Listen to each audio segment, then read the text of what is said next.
ሰላም ጤና ይስጥልኝ እንደምናምሽታችኋል ወደ ተመልካቾቻችን የለተሰኙ ሚያዝያ 20 2017 ከአባይ ቴሌቪዥን የሚተላለፍላችሁ አውደ ዜና ተጀምሯል። በምሽቱ የዜና ወጃችን በርካታ ዘገባዎችን ወደ እናንተ እናደርሳለን። የቢዝነስና የምጣኔ ሀብት ዘገባችንም ሰዓቱን ጠብቆ ወደ እናንተ የሚቀርብ ይሆናል። ዜናዎችን እየመራው ሀና ፍሳ ከናንተ ጋር ቆይታ አድርጋለሁ። አብራችሁን ቆዩ። በመጀመሪያው ክፍለ ጊዜ የመረጃ ጥንቅራችን በአቶ ጌታቸው ረዳ ላይ መፈንቅለ መንግስት ፈጽሜ ከሆነ በገለልተኛ አካል ይጣራ ሲሉ ሌተናል ጄኔራል ታደሰ ወረደ መናገራቸውን፣ ለአማራ ክልል ዳኞች የተወሰነው የደሞዝ ጭማሪ በመዘግየቱ ከፍተኛ ቅሬታ ማስነሳቱን መገለጹን፣ እንዲሁም ደግሞ አሜሪካ በየመን በሚገኙ አፍሪካውያን ስደተኞች ላይ በፈጸመችው ጥቃት ኢትዮጵያውያንን ጨምሮ በርካቶች መገደላቸው መገለጹን ጨምሮ ሌሎች መረጃዎችን ወደ እናንተ እናደርሳችኋለን። አብራችሁ ቆዩ። በአቶ ጌታቸው ረዳ ላይ መፈንቅለ መንግስት ፈጽሜ ከሆነ በገለልተኛ አካል ይጣራ ሲሉ ሌተናል ጄኔራል ታደሰ ወረደ ተናገሩ። የትግራይ ጊዜያዊ አስተዳደር ፕሬዝዳንት ሌተናል ጄኔራል ታደሰ ወረደ በአቶ ጌታቸው ላይ መፈንቅለ መንግስት ፈጽሜ ከሆነ በገለልተኛ አካል ይጣራ ሲሉ ተናግረዋል። ሌተናል ጄኔራሉ አውራምባ ታይምስ ከተባለ ሚዲያ ጋር ባደረጉት ቃለ መጠይቅ በጊዜያዊ አስተዳደሩ ላይ ተካሂዷል ተብሎ ስለሚነገረው የመፈንቅለ መንግስት ጉዳይ ተጠይቀው መልስ ሰጥተዋል። አቶ ጌታቸው ረዳ የፕሪቶሪያ የሰላም ስምምነት አካል ሆኖ በተቋቋመው ጊዜያዊ አስተዳደር ወደ ኃላፊነት የመጡ ናቸው ያሉት ፕሬዝዳንቱ ከኃላፊነት የለቀቁት የሥራ ጊዜያቸውን አጠናቀው ነው ሲሉ ተደምጠዋል። መጋቢት 2015 ዓ.ም ወደ ኃላፊነት የመጡት አቶ ጌታቸው መጋቢት 2017 ዓ.ም የሁለት ዓመት ቆይታቸውን ጨርሰዋል ሲሉ አስረድተዋል። የጊዜያዊ አስተዳደሩ ቆይታ 2 ዓመት መሆኑ የሚታወቅ ነው ያሉት ፕሬዝዳንቱ የአቶ ጌታቸው ኃላፊነት ያልተራዘመው የነበረው ጊዜያዊ አስተዳደር ለ6 ወራት ለማራዘም የሚያስገድድ በቂ ምክንያት ባለመገኘቱ ነው ብለዋል። በፓርላማ በጸደቀው አዋጅ መሰረት ጊዜያዊ አስተዳደሩ አመራሮች ለአንድ ዓመት በተራዘመው አስተዳደር ሊቀጥልም ላይቀጥልም ይችላል ያሉት ታደሰ ወረደ አጋጣሚ ሆኖ አቶ ጌታቸው በኃላፊነት አልቀጠሉም ሲሉ ገልጸዋል። እኔ እንደ አዲስ በተራዘመው ጊዜያዊ አስተዳደር ወደ ኃላፊነት መጥቻለሁ። በትግራይ የኃላፊነት ጊዜውን ጨርሶ ከኃላፊነት እየወረደ እንጂ የተካሄደ መፈንቅለ መንግስት የለም። መፈንቅለ መንግስት አልተካሄደም ብቻ ሳይሆን ወደዛ የሚወስድ ምክንያትም አልነበረም ብለዋል። ጉዳዩ አሳሳቢ ከሆነ መፈንቅለ መንግስት ተካሂዷል ወይስ አልተካሄደም በሚለው ጉዳይ ገለልተኛ የሚያጣራ አካል ይኑር ሲሉም ተናግረዋል። በቅርቡ በአቶ ጌታቸው ረዳ የሚመራው የህወሓት ቡድን ባወጣው መግለጫ በትግራይ ወታደራዊ መፈንቅለ መንግስት በማካሄድ ስልጣን ከተያዘ 40 ቀናት ተቆጥረዋል ብሎ ነበር። ለአማራ ክልል ዳኞች የተወሰነው የደሞዝ ጭማሪ በመዘግየቱ ከፍተኛ ቅሬታ ማስነሳቱ ተገለጸ።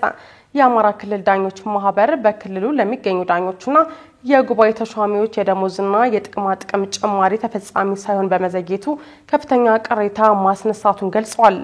ለደሞዝ ጭማሪው የሚያስፈልገውን በጀት የአማራ ክልል መንግስት እንዲመድብ ለማድረግ የክልሉ ጠቅላይ ፍርድ ቤት የቅርብ ክትትልና ጥረት እያደረገ መሆኑን የዳኞች ማህበር አስታውቋል። በ2014 ዓ.ም የወጣው የአማራ ክልል ፍርድ ቤቶች የዳኞች አስተዳደር ጉባኤን ለማሻሻል የወጣው አዋጅ የደሞዝ የረፍትና የጥቅማ ጥቅም አይነትና ደረጃ እንዲሁም መሰላል የመወሰንና መመሪያ የማውጣት ስልጣን ለአብይ ጉባኤው እንደሚሰጥ ተጠቁሟል። አብይ ጉባኤው ካጸደቀው የደሞዝና ጥቅማ ጥቅም በተጨማሪ ሀገር አቀፍ የኑሮ ውድነት ማሻሻያ የደሞዝ ጭማሪ ለሁሉም ሰራተኛ የተደረገ መሆኑን ትናንት ባወጣው መግለጫ የጠቀሰው ማህበሩ ሁለቱም እስካሁን ተፈጻሚ ባለመሆናቸው ምክንያት በዳኞች ዘንድ ከፍተኛ ቅሬታ እያስነሳ መሆኑን ገልጿል። የአማራ ክልል ዳኞች ማህበር የትናንቱን መግለጫ ያወጣው ጉዳዩ የደረሰበትን ደረጃ በተመለከተ በርካታ ዳኞች ጥያቄ በማቅረባቸው ያለበትን ሂደት ለማሳወቅ ነው ሲሉ የማህበሩ ምክትል ፕሬዝዳንት አቶ ብርሃኑ አሰፋ ተናግረዋል። የአማራ ክልል ጠቅላይ ፍርድ ቤት ለዳኞች ደሞዝና ጥቅማ ጥቅም የሚያስፈልገውን የበጀት መጠን ጠቅሶ ለክልሉ ርዕሰ መስተዳደር፣ ለክልሉ ምክር ቤትና ለክልሉ ገንዘብ ቢሮ ማሳወቁን ማህበሩ አመልክቷል። አዲስ የጸደቀው የደሞዝና ጥቅማ ጥቅም መመሪያ የትራንስፖርት፣ የቤት ኪራይ፣ የአልጋና የካርድ አበል እንደሚያካትት የገለጹት አቶ ብርሃኑ ውሳኔው የሚፈጸመው የክልሉ መንግስት በጀት ሲበጅት ስለሆነ በጀቱ እንዲመደብ ጥያቄ ቀርቦ በመጠባበቅ ላይ ነን ማለታቸውን ኢትዮጵያ ኢንሳይደር ዘግቧል። አሜሪካ በየመን በሚገኙ አፍሪካውያን ስደተኞች ላይ በፈጸመችው ጥቃት ኢትዮጵያውያንን ጨምሮ በርካቶች መገደላቸው ተገለጸ። አሜሪካ በሁቲ ኃይሎች ቁጥጥር ስር ባለው የሰሜን ምዕራብ የየመን ክፍል ውስጥ አፍሪካውያን ስደተኞች ተይዘው በሚገኙበት ማዕከል ላይ በፈጸመችው የአየር ጥቃት ኢትዮጵያውያንን ጨምሮ ቢያንስ 68 ሰዎች መገደላቸውን የታጣቂ ቡድኑ የቴሌቪዥን ጣቢያ ዘግቧል።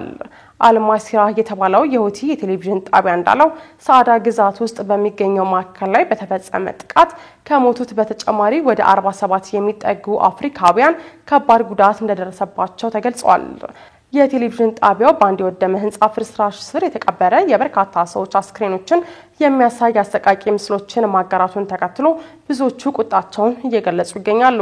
ኢትዮጵያውያንን ጨምሮ ከተለያዩ የአፍሪካ ቀንድ ሀገራት በርካታ ስደተኞች አደገኛውን የቀይ ባህር መስመርን በህገወጥ መንገድ በማቋረጥ ወደ የመን እንደሚገቡ ይታወቃል። ስደተኞቹ በጦርነት በምትታመሰው የመን በኩል በማቋረጥ የተሻለ ኑሮን ፍለጋ ወደ ሳውዲ አረቢያና የባህረ ሰላጤው ሀገራት ይጓዛሉ። በዚህም በባህር ላይ ጉዞ ከሚደርስባቸው አደጋ በተጨማሪ የመን ውስጥ በሚካሄደው ጦርነት ምክንያት ለጉዳት እንደሚጋለጡ ሲዘገብ ቆይቷል። በስደተኞች ማቆያ ላይ ደረሰ ስለተባለ ጉዳት ከአሜሪካ ጦር ሰራዊት በኩል እስካሁን የተባለ ነገር የለም። ነገር ግን ይህ ጉዳት የመድረሱ ዜና የተሰማው የአሜሪካ ፕሬዝዳንት ትራምፕ በሁቲዎች ላይ የሚፈጸመው ጥቃት እንዲጠናከር ትዕዛዝ ከሰጡ ከሳምንታት በኋላ ሰራዊቷ የመን ውስጥ ከ800 በላይ ኢላማዎችን መምታቷን ካሳወቀ ከሰዓታት በኋላ ነው።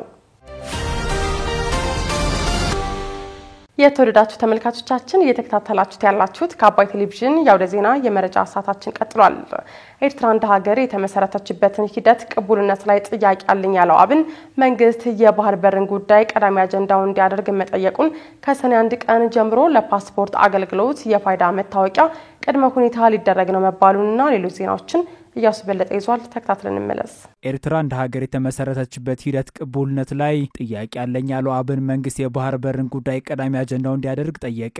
የአማራ ብሔራዊ ንቅናቄ አብን ስራ አስፈጻሚ ኮሚቴ በወቅታዊ ጉዳዮች ላይ ውይይት ማድረጉን አስታውቋል። ፓርቲው ውይይቱን በማስመልከት ባወጣው መግለጫ በአማራ ክልል ባለው ግጭት የህዝባችን መሰረታዊ ጥላቶች የሆኑ ውጫዊ ኃይሎች ጭምር ተዋናይ የሆኑ እየመጡ ነው ብሏል። በክልሉ በሚሊዮኖች የሚቆጠሩ ተማሪዎች ከትምህርት ገበታ ውጭ ሆነዋል። ህጻናት ልጆች ያለ ዕድሜ ጋብቻ ውስጥ እየገቡ ነው። በጤና አገልግሎት ላይ ሰፊ አደጋ ተጋርጧል ያለው መግለጫው የህዝባችን የኢኮኖሚ ደረጃ ዕለት በዕለት እያሽቆለቆለ ነው ብሏል። አካባቢውን በርካታ አካላት የሽኩቻ ቦታ ለማድረግ እየሰሩ ነው ያለው የፓርቲው መግለጫ ይህም የህዝባችን አንጻራዊ ነጻነት በኃይል የመንጠቅ እኩይ ዓላማ ያነገበ ነው ሲል ገልጿል። በተጨማሪም ፓርቲው ከአማራ ህዝብና ከቀጠናዊ ሰላም መረጋገጥ እንዲሁም ከኢትዮጵያ ብሔራዊ ጥቅም አንጻር በሻዕቢያ ሆነው የትላንትና ዘመን ሁኔታ ላይ ሰፊ ግምገማ ማድረጉን ጠቅሷል። ሻዕቢያ ከፍጥረቱ ጀምሮ ከአማራ ህዝብ ብሎም ከኢትዮጵያ የፖለቲካ ማህበረሰብ ህልውና አንጻር በበጎ ሊመዘገብለት የሚያስችል ታሪክ የሌለው ኃይል ነው ያለው አብን አሁን ላይም በተለያዩ አካባቢዎች የሚስተዋለው የጸጥታ ችግር ለማባባስ የኤርትራ መንግስት እየሰራ ነው ሲል ከሷል። ኤርትራ የምትባለው ሀገር የተመሰረተችበት ታሪካዊ ሂደት ቅቡልነት ላይ ጥያቄ ያለኝ ያለው አብን ይህም ሀገራችን ታሪካዊ ይዞታዋ ከሆነው የባህር በር የተገፋችበት አካሄድ እንደገና ቀዳሚ ሀገራዊ አጀንዳ ሆኖ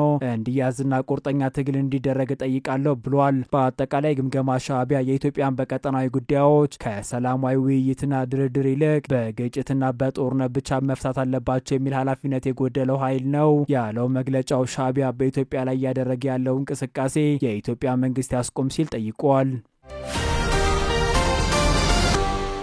ከሰኔ 1 ቀን ጀምሮ ለፓስፖርት አገልግሎት የፋይዳ መታወቂያ ቅድመ ሁኔታ ሊደረግ ነው። የኢሚግሬሽንና ዜግነት አገልግሎት ለፓስፖርት ግልጋሎት የፋይዳ መታወቂያ እንደ ቅድመ ሁኔታ በማስቀመጥ ከብሔራዊ መታወቂያ ፕሮግራም ጋር በትብብር ለመስራት ከስምምነት ላይ ደርሰዋል። የኢሚግሬሽንና ዜግነት አገልግሎት የጀመራቸውን ሪፎርም ስራዎች በማጠናከር ከሰኔ 1 ቀን 2017 ዓ.ም ጀምሮ የፋይዳ መታወቂያን ለፓስፖርት አገልግሎት አሰጣጥ ቅድመ ሁኔታ ለማድረግ እየሰራ መቆየቱ ገልጿል። አገልግሎቱ ለፓስፖርት አሰጣጥ ተጨማሪ ቅድመ ሁኔታ በማድረግ በዘርፉ የሚሰጡ አገልግሎቶች ደህንነታቸውን የጠበቁና ተደራሽ ለማድረግ ከዲጂታል መታወቂያ ፕሮግራም ጋር በጋራ ለመስራት ነው የተስማማው። ይህም ማንነትን በማጭበርበር የተለያዩ ሰነዶችን ለማግኘት የሚደረገውን እንቅስቃሴ ለመግታት እንደሚያስችል ተገልጿል። በመሆኑም በተለያዩ ሀገሪቱ ክፍሎች የፓስፖርት አገልግሎት ጥያቄ አቅርበው በመጠባበቅ ላይ ያሉ ግለሰቦች ፓስፖርት ለመውሰድ ሲመጡ በቅድሚያ በፋይዳ ተመዝግበው ልዩ ቁጥር ሊኖራቸው እንደሚገባ ተመላክተዋል። ተገልጋዮች የፋይዳ መታወቂያቸውን በወረቀት መልክ አሳትመው እንዲሁም ዲጂታል ኮፒውን በስልካቸው ይዘው በመምጣት አገልግሎት ማግኘት እንደሚችሉ የብሔራዊ መታወቂያ ፕሮግራም ማስታወቁን ፋና ዘግቧል።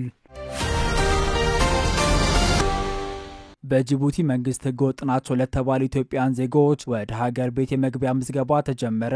በፍቃዳቸው ወደ ሀገራቸው መመለስ ለሚፈልጉ ኢትዮጵያውያን ዜጎች ወደ ሀገር ቤት የመግቢያ ምዝገባ በጅቡቲ ኢትዮጵያ ኮሚኒቲ ማህበር አዳራሽ መካሄድ መጀመሩን በጅቡቲ የኢትዮጵያ ኤምባሲ አስታውቋል። ከዚህ ቀደም የጅቡቲ መንግስት ህጋዊ መኖሪያ ፍቃድ ሳይኖራቸው በሀገሪቱ ውስጥ የሚኖሩ የውጭ ሀገር ዜጎች ከመጋቢት 25 ቀን 2017 ዓ.ም እስከ ሚያዝያ 24 ቀን 2017 ዓ.ም ባለው በፍቃደኝነት ወደ ሀገራቸው እንዲመለሱ አስታውቆ ነበር። ይህንን የማይተገብሩ ደግሞ በፖሊስ ኃይል ወደ መጡበት ሀገር እንዲመለሱ የሚደረግ መሆኑን አስታውቆ ነበር። ይህንን ተከትሎ በጅቡቲ ኢትዮጵያ ኤምባሲ የጅቡቲ መንግስት ማሻሻያ እንዲያደርግ ከጅቡቲ የሀገር ውስጥ ጉዳይ ሚኒስቴር ኃላፊዎች ጋር ውይይት ቢያደርግም አለመሳካቱን ማስታወቁ ይታወሳል። በዚህም ኢትዮጵያውያን ዜጎች ከጅቡቲ ወደ ኢትዮጵያ እንዲገቡ በተዘጋጀው የምዝገባ ሂደት በተጠቀሰው ቦታ በመገኘት ለመመዝገብ እንዲተባበሩ ኤምባሲው አሳስቧል። በዓለም ላይ ወታደራዊ ወጪ በከፍተኛ ሁኔታ መጨመሩ ተገለጸ። የዓለማችን ሀገራት በከፍተኛ ፍጥነት የጦር ኃይላቸውን እያስታጠቁ መሆኑን ስቶክሆልም የሰላም ምርምር ኢንስቲትዩት አደረኩ ባለው ጥናት አስታውቋል። እንደ ምርምር ተቋሙ ከሆነ በግጭቶችና ጦርነቶች ምክንያት ወታደራዊ ወጪው በዓለም አቀፍ ደረጃ በ9.4% ከፍ ማለቱን አመላክቷል። በአጠቃላይ የዓለም ሀገራት የጦር ኃይላቸውን ለማጠናከር $2.7 ትሪሊዮን ባለፈው የፈረንጆቹ ዓመት 2024 ወጪ ያደረጉ ሲሆን ማሪው በሁሉም የዓለማችን ሀገራት ተስተውሏል። በአውሮፓና በመካከለኛው ምስራቅ ደግሞ ከሌላው በተለየ መልኩ የጎላ የሚባል እንደሆነ የወጣው ጥናት ያመለክታል። በከፍተኛ ፍጥነት የጦር ኃይላቸውን ያስታጠቁ ካሉ የዓለም ሀገራት መካከል ዩናይትድ ስቴትስ ቀዳሚዋ ስትሆን ቻይና በሁለተኛ ደረጃ፣ ሩሲያ ደግሞ በሶስተኛ ደረጃ በቀደም ተከተል ተቀምጠዋል። ህንድ በአራተኛ ደረጃ ለጦር ኃይላቸው ከፍተኛ መዋዕለ ንዋይ ካፈሰሱ የዓለም ሀገራት ስትጠቀስ፣ ጀርመን በተመሳሳይ በአምስተኛ ደረጃ ላይ መቀመጣቸው በጥናቱ ተመላክቷል። በአሁኑ ሰዓት በዓለማችን የሚስተዋለው የሩሲያ ዩክሬን ጦርነት እንዲሁም በመካከለኛው ምስራቅ የጋዛ ጦርነትን ጨምሮ በአፍሪካ የተለያዩ ሀገራት የሚስተዋሉ ጦርነቶች የዓለማችን ሀገራት ያለው ወታደራዊ ወጪ በከፍተኛ ሁኔታ እንዲጨምር ማድረጉ ተገልጿል። ይህም በዓለም ላይ የተለያዩ አካባቢዎች የሚስተዋሉ ጦርነቶች እንዲሁም የዲፕሎማሲ አለመግባባቶች በዚሁ ከቀጠሉ በሚቀጥሉት ዓመታት ተጨማሪ ዓለም አቀፍ ወታደራዊ ወጪዎች ጭማሪ ሊያመጡ እንደሚችል ይጠበቃል። ከአባይ ቴሌቪዥን የምሽት ዘገባዎቻችን አሁንም እንደቀጠሉ ናቸው። ውድ ተመልካቾቻችን አሁን ደግሞ የቢዝነስና ምጣኔ ሀብት ጉዳዮች የሚቀርቡበት ሰዓት ላይ ደርሰናል። መረጃዎቹን ዳሩ ሰላም ትሾም ይዛለች። በድጋሚ አብራችሁን ቆዩ።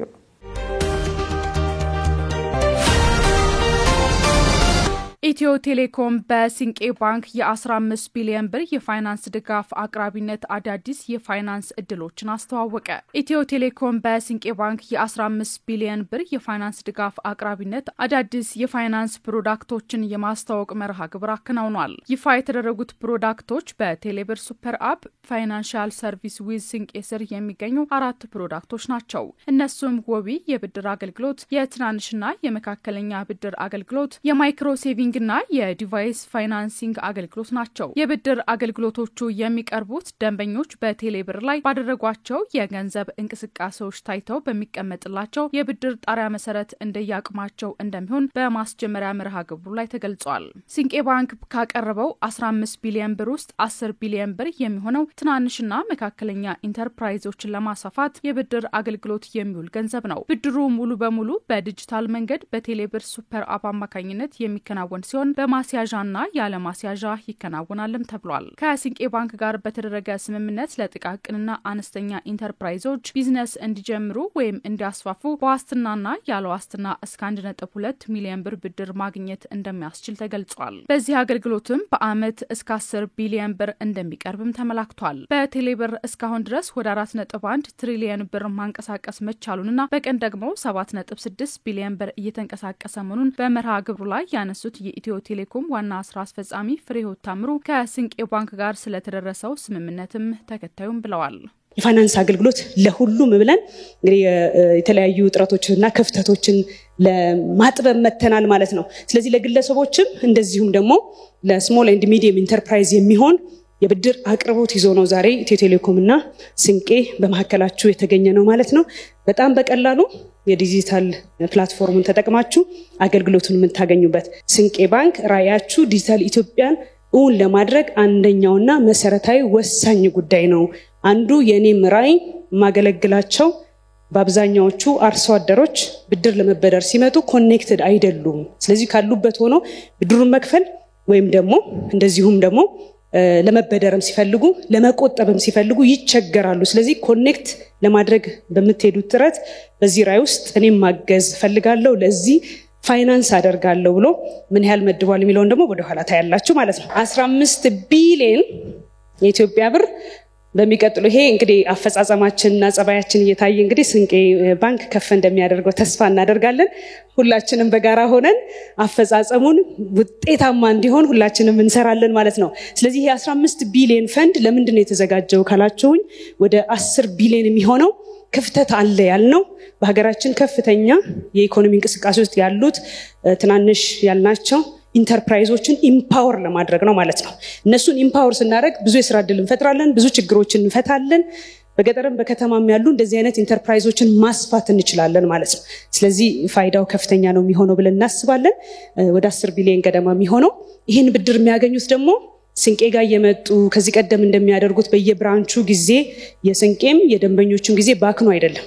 ልዩ የሚያደርገው እጃቸው ላይ ባለው የሞባይል ቀፎ አማካኝነት የኤስኤምኢ የስሞል ኤንድ ሚዲየም ኢንተርፕራይዝ ሎን ያገኛሉ ማለት ነው። የሎኑ አይነት ኮላተራል ቤዝድ እና ነን ኮላተራል ቤዝድ ነው። የስንቄ ባንክ ፕሬዝዳንት አቶ ንዋይ መገርሳ የዲጂታል ፋይናንስ አገልግሎቱ በባንክ አገልግሎት ተደራሽ መሆን ላልቻለው የከተማና የገጠሩ ማህበረሰብ ሰፊ የማይክሮ ፋይናንስ አገልግሎት በማቅረብ የፋይናንስ ተደራሽነትን በቀዳሚነት የሚያረጋግጥ መሆኑንም ተናግረዋል።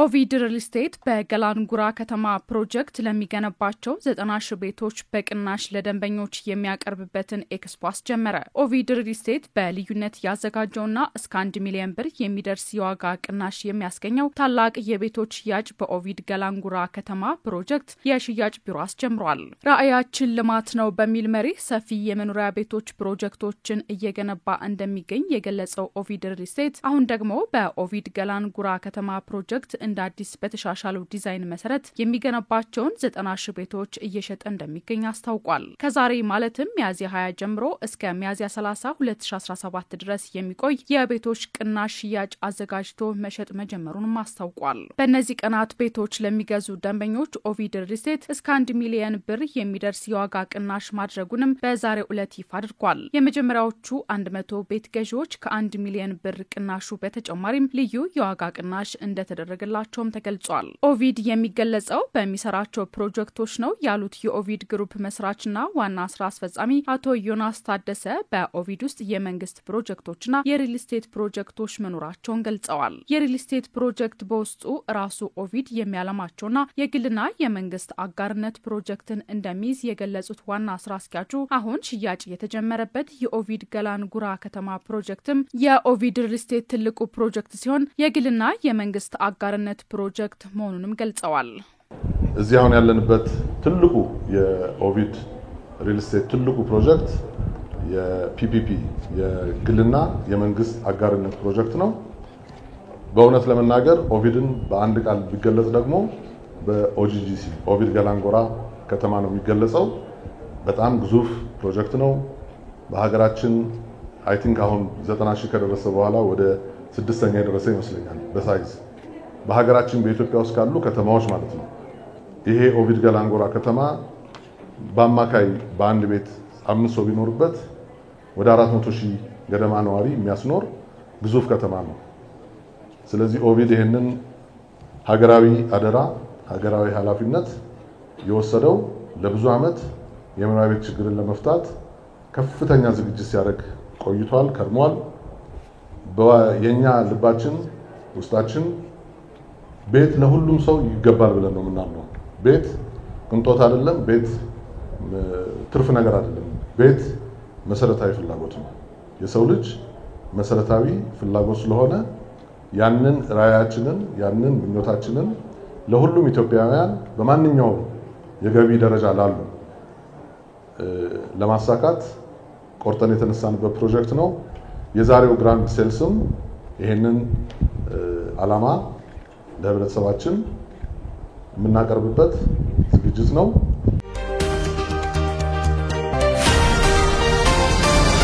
በአዲስ አበባ ለጨረታ የቀረቡ ከ1000 በላይ የንግድ ቤቶች የሚገኙባቸው አድራሻዎች ይፋ ተደረጉ። የአዲስ አበባ ቤቶች ልማት ኮርፖሬሽን በተለያዩ ክፍለ ከተሞች ተገንብተው በተጠናቀቁ የ40/60 የጋራ ህንጻዎች ላይ የሚገኙ 1735 የንግድ ቤቶችን በግልጽ ጨረታ አወዳድሮ በሽያጭ ለማስተላለፍ እንደሚፈልግ ማሳወቁ ይታወሳል። ኮርፖሬሽኑ የንግድ ቤቶቹ የሚገኙባቸውን ክፍለ ከተሞች፣ ቤቶቹ የሚገኙባቸውን ሳይቶችና የቤቶቹን ብዛት ዛሬ ይፋ አድርጓል። በተለይም ከፍተኛውን ቁጥር የሚይዙት በለሚ ኩራ ክፍለ ከተማ የሚገኙ ቤቶች መሆናቸውን ከጨረታ ማስታወቂያው ላይ ተመልክተናል። በዚህም በሻሌ ሳይት ላይ 622 ቤቶች፣ አያት 2 309 ቤቶች፣ አያት 2 ሳይት 4 176 ቤቶች እንዲሁም አያት 1 ሳይት 3 140 ቤቶች ለጨረታ ከወጡት ውስጥ ከፍተኛውን ቁጥር ይዛሉ። እንዲሁም በቦሌ አዲስ ከተማ አቃቂ ቃሊቲ ክፍለ ከተማም የሚገኙ ቤቶች ለጨረታ ቀርበዋል። ለጨረታ የቀረቡትን የ40/60 ንግድ ቤቶች ተወዳድሮ መግዛት የሚፈልግ ተጫራች የተዘጋጀውን የጨረታ ሰነድ ከሚያዝያ 20 ቀን 2017 ዓ.ም ጀምሮ ባሉት 21 የሥራ ቀናት ከጠዋቱ 2 ሰዓት እስከ ቀኑ 11 ተኩል ድረስ በአካል በመቅረብ የማይመለስ 1000 ብር በመክፈል ቦታዎችን መግዛት እንደሚቻል ከኮርፖሬሽኑ ያገኘነው መረጃ ያመለክታል። ስትከታተሉት የነበረው የለተሰኞ ሚያዝያ 20 2017 ዓ.ም የምሽቱ መረጃችን ይህንን ይመስል ነበር። አብራችሁን ስለነበራችሁ ከልብ እያመሰገን በያላችሁበት መልካም ምሽት